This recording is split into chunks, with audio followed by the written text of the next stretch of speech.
Welcome back to the hold of the pirate ship, everyone. I've come back here just for a moment because I wanted to show off a couple of things. First of all, a viewer in the previous video mentioned that you can actually use the creating a storm spell here on the ship, which I didn't show off because I obviously can't show off everything that's in the entire game, all the little mini things that are scattered here and there, but I thought I'd show that off just because it's kind of amusing. So yeah, what you do to create a storm is you stir the storm brew with your finger, and the game just says okay, and then all you have to do is chant brew of storms, churn it up.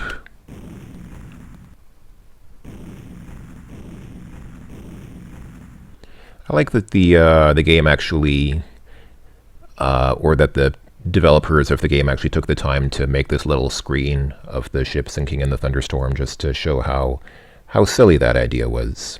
It seems that your storm has backfired. I don't know if it backfired. I mean, I think it achieved what it was meant to do, which is create an awesome storm. The other thing that I mentioned in the last video, which I didn't show, is what you do or what happens if you use the sleep spell before the pirate calls land ho. So let me go ahead and load this game and very quickly pour the sleep powder on the ground. And the game says okay, and now just say slumber henceforth. As your sleep spell takes effect, a silence suddenly descends over the ship. Wait a second. Who's steering the ship, you ask? Unfortunately, there is no reply. With no one to steer the ship, you are doomed to drift at sea forever. And that's it. Game ends. Okay. Well, that was a nice little detour. Thanks to Hailphage for mentioning the thing with the thunderstorm, creating the thunderstorm on the ship. But now let's go ahead and get back to where we left off in the previous video. So we're here. We're in a sort of a... I think this is supposed to be a sort of foresty area because it's up in the mountains and it's kind of... It's not very forested. There aren't very many trees here. It looks almost like a desert, but I think this is supposed to be a foresty mountain scenario, so I think it's time we made a border color change. Let's go ahead and come back to the Apple IIGS's control panel. If you go to display, let's change the border to, let's make it green since we're in the forest. Let's see, there's dark green, and I think there is a... yeah, light green. Which of these seems more foresty? This light green seems to evoke... I don't know. Actually, it's kind of... I'll go with the dark green. Yeah, metal forest, dark green, yeah. So what happens here is... as soon as you walk up to this wall, you can see Gwydion starts climbing on it. This is a bit unusual. In most of these King's Quest games, you know, you'd have to actually type climb mountain or something like that. But in this case, the game doesn't understand. How can you do that? Well, what you do is you just walk right up to it, and Gwydion just automatically starts climbing this this rock face. This is a little bit counterintuitive for those who played the first two King's Quest games, because the King's Quest games don't usually do this kind of thing. You usually have to type in everything that you want to do. This is one of those little things. This is one of those silly little things which I think somebody could get stuck on for a while if they didn't realize that it's as simple as just walking into that wall and having Gwydion climb it automatically. But anyway, so yeah, and there will be a little bit more of something similar just around the corner. Well, not that corner, because first we have another scene here where we have to walk across a long, narrow path for no reason, other than that the game designers put it in. Let's see, the snow-capped mountains advance forever upward. A narrow path skims along the top of a precipitous ridge. As you look down, you see the steep cliff below you. That's a good word, precipitous. I'm going to start using that word more in my everyday speech. That was a precipitous pizza. I feel like watching a precipitous movie.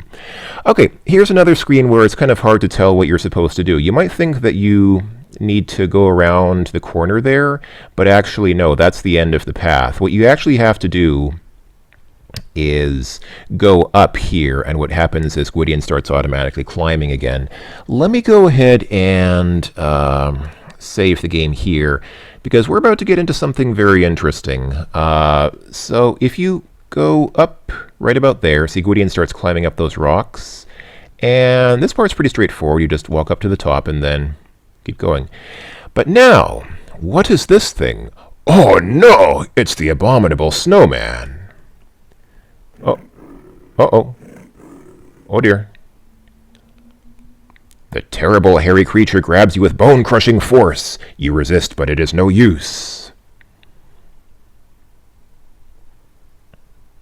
He carries you away to meet... He carries you away to his cave where you meet an early and unspeakable demise. Then why are you speaking about it? Okay, so... The abominable snowman...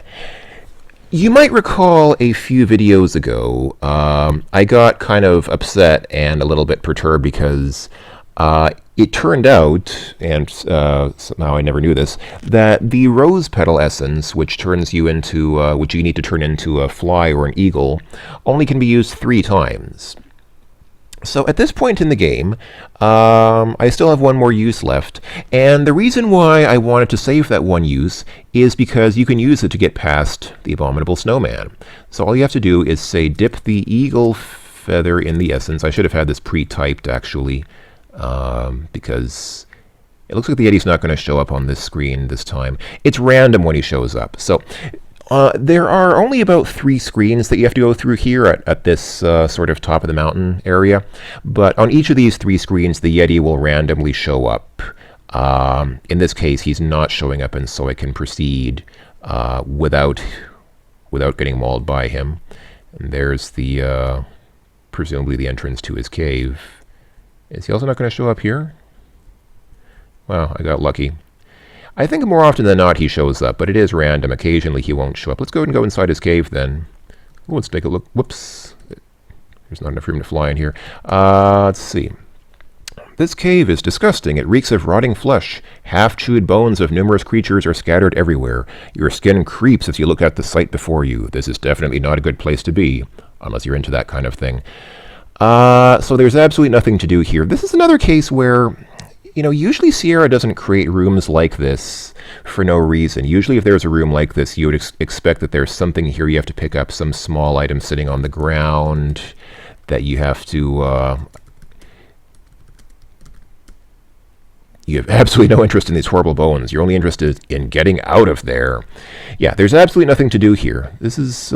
King's Quest III is a bit unusual in that they went to all this trouble of putting all this stuff in the game, which you don't actually... which you can't actually make any use of. Is that Yeti really not going to show up? Let's see.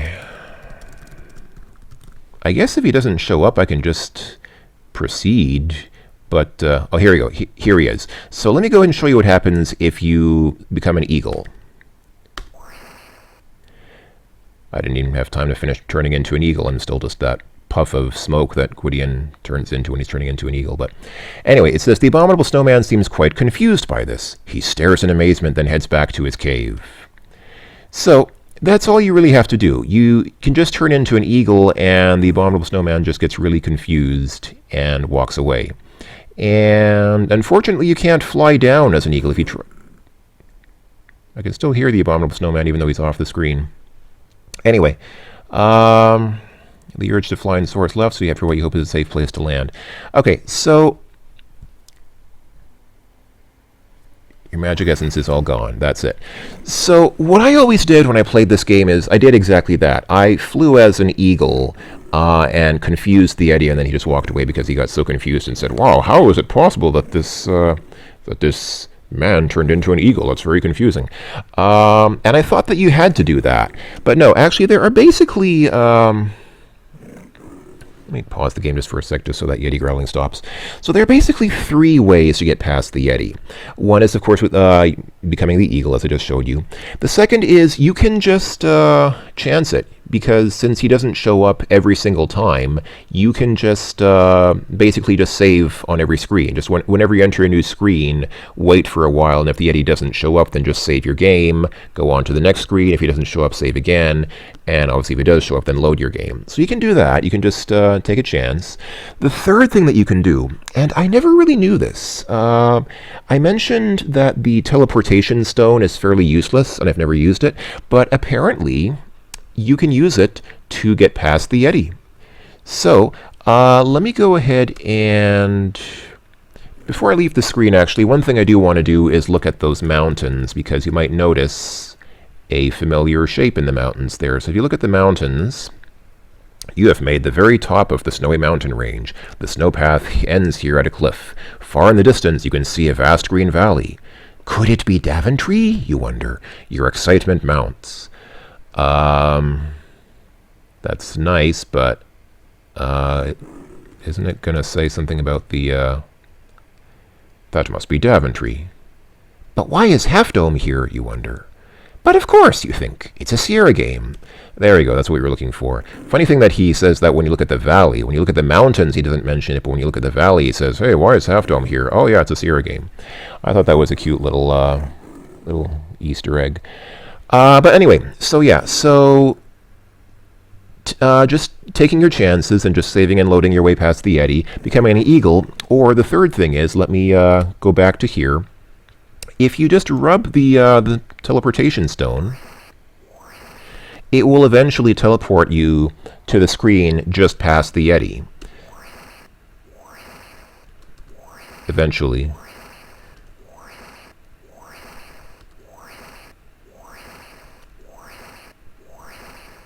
Well, okay, it teleported me here, so I can just walk off the bottom of the screen now.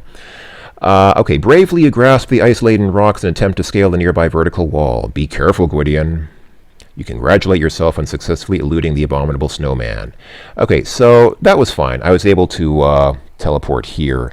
But actually, sometimes the stone, if you rub the stone, sometimes it will teleport you right here. Not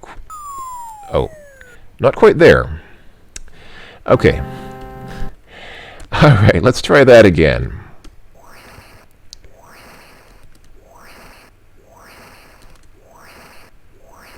No, that's not a good place to teleport.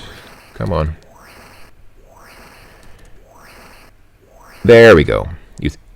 And it says you congratulate yourself on eluding the snowman, and it even gives you the 4 points. It even gives you the 4 points for getting past the snowman, even though all we did was just rub the stone a bunch of times. So everything that we just did, actually, I think is pretty much unnecessary, because you can just rub the stone to get to this point. And that's all you really have to do. I think if you look at the map... Oh, I can't look at the map now. That's odd. I think the map does show... Why can't I look at the map? That's weird. Okay, anyway, let's go ahead and save here now. And we are getting close to the end of the game. Boy, are these caves dark. That's what she said. We're getting close to the end of the game. Once we... This climbing is quite precarious, and it's very easy to die. Whoops. Oh, I think you die if you touch that snow or ice at the top of the screen, so you have to be careful not to do that. This part is pretty... This part is quite precarious because... okay, because of the way it curves around like that, but I managed to make it through. Okay, and I think... I can't actually... You might think that there's like a through path here where you can go from here to the right-hand side, but there isn't. You have to actually go through there and then come up here. And let's save one more time. And there we go. And then go through this cave here. And finally, Gwydion should pop out the bottom right. There he is. Okay. And one more pointless narrow trail just to further aggravate you. Why can't I look at the map, I wonder? That's bizarre. Oh, now I can. I wonder why I couldn't before. So we are right here on this screen here. This screen actually isn't filled in on the map because that's where you could see Half Dome, but on this playthrough of the game we actually didn't see it because I teleported past it. But that doesn't matter. That we don't need that to be on the map. So let's go ahead and come down here. Whoa! Oh, for Pete's sake! I should have saved my game. I thought the worst. What? Oh, I went the wrong way. When you're here, you're supposed to go this way. Duh. I thought the worst was behind me. I thought, okay, I'm done with this this room with the 6 cave openings on it. At this point in time, it's just a narrow path. We've seen narrow paths before. We can do this. I've covered wars. But no, Gwydion had to be an idiot, and, well, I guess I was the idiot for not saving my game. Okay, we are almost there. One more screen of this, and that's it. And if we come down here, Gwydion falls off the edge of the cliff like an idiot. Whoops, you slipped. He makes the cuckoo clock sound. And this screen might look a little bit familiar to you. You might have seen a place like this in some other adventure games some time ago. But before I go up those stairs, which you can see there, let's take a look around. Let's go ahead and come over here. Does this well look familiar? Let's have a look at this screen here. The countryside of Daventry looks as if it had once been beautiful, but now trees are charred, a chasm splits the earth, and wildflowers no longer grow. Nearby is an old broken-down well that someone has filled with rocks. It's useless now. It's not useless. It serves a perfectly good rock repository. Let's get a rock from the well. What do you mean you don't need it? Rocks are very useful. You can, rock with them. Oh, this is new. You stare at the rundown shack. Upon the porch, a withered gnome rocks in a creaky old rocking chair, whistling a merry tune. The shack leans heavily to one side, and you wonder why it doesn't fall. You speak directly to the old gnome. He chuckles softly to himself, then replies, "It's about time you got here, lad. I mean, Prince Alexander. Welcome home. Heaven knows we need you. Daventry's been suffering for years now since that despicable dragon came." The old gnome narrows his eyes to slits and leans forward in his chair. "That monster demanded the sacrifice of your poor sister, Princess Rosella, and I'm afraid time is running out. Your parents, the king and queen, are suffering such grief that they lock themselves in yon castle and refuse to see anyone." I don't know if this voice is working out very well. Let's switch to the voice of the old man from on the beach from King's Quest V. Staring intently at you, the gnome goes on. "It's up to you, Alexander. Your country and family need you. It's written in the wind." The wizened gnome relaxes and settles back in his chair. He begins whistling again.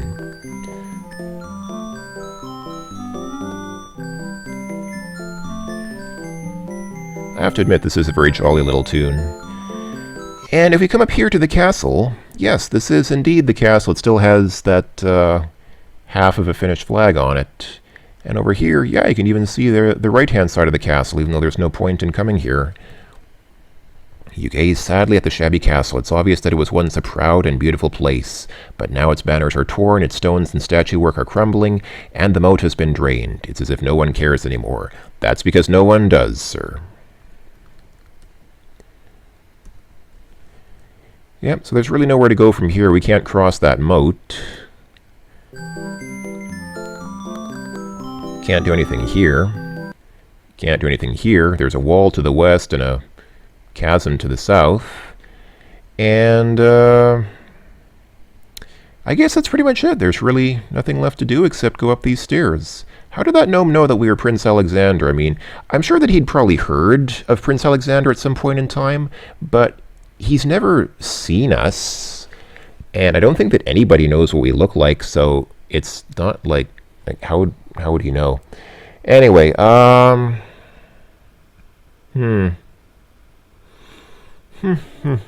wondering, should I... You know what I'll do? I'll go ahead and stop the video here because we are very close to the end of the game. At this point in time, we've already made it to Daventry. There's really just one thing left that we have to do, and it won't take very long. So I'll go ahead and leave the thrilling conclusion to the game for the next video. So I think that's it for now. Thank you for watching. As always, everyone, thanks for coming along with me. Hope you're all doing well, and I will see you next time for the next and last video of Let's Play King's Quest III, To Err is Human. Ha ha ha ha ha.